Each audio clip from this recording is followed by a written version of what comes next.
bakit nais kong gusto kong pasalamatan kayo, Carl at Elaine?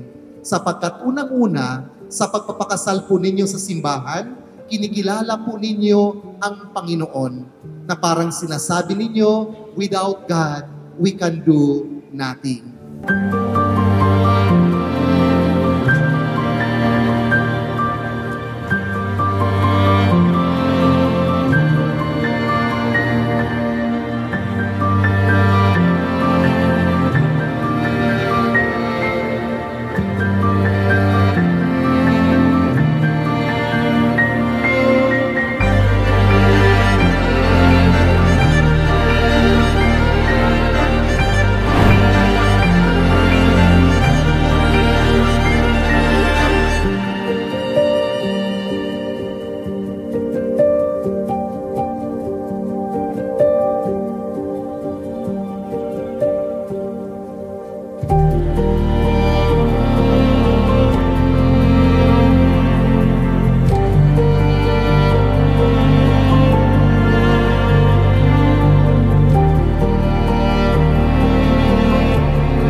Buhay mag-asawa, andyan po yung suffering, andyan po yung problema, andyan po yung pagsubok. Pero kapag kayo ay malapit sa Panginoon, ano ang mangyayari? Anumang pagsubok, anumang problema na inyong haharapin, ito ay malalampasan po ninyo.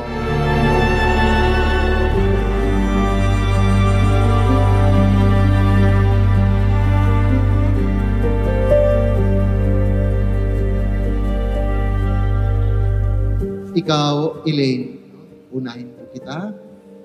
Bukal ba sa iyong loob ang pagparito upang magkaisang dibdib si Carl na iyong pakamamahalin at paglilingkuran habang buhay? Opo, Father.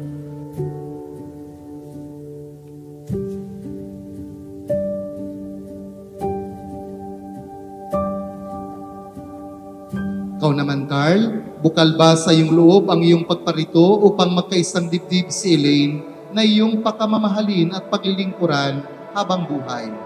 Opo, Father. I can't see through the windows.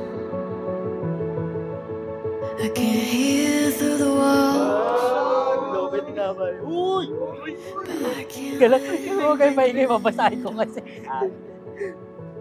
Hello, mahal ko. Thank you for always supporting me all these years. Here is my simple gift of love for your love and effort.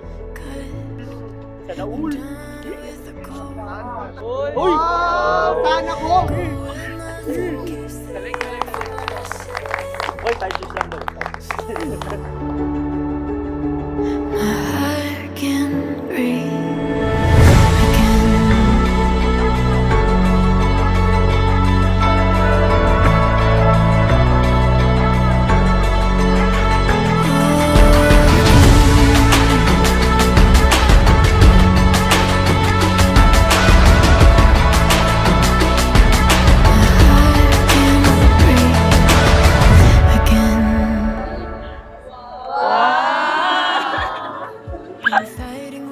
Hello, mahal ko. This bracelet marks as my first gift to you as my wife.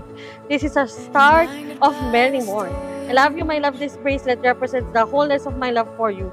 It is a constant cycle of my never-ending love. Ooh. Open sesame. Yay. Merry Christmas. Yay. It's all that I need. Surrounded by the promises I know I have. Where my heart can breathe.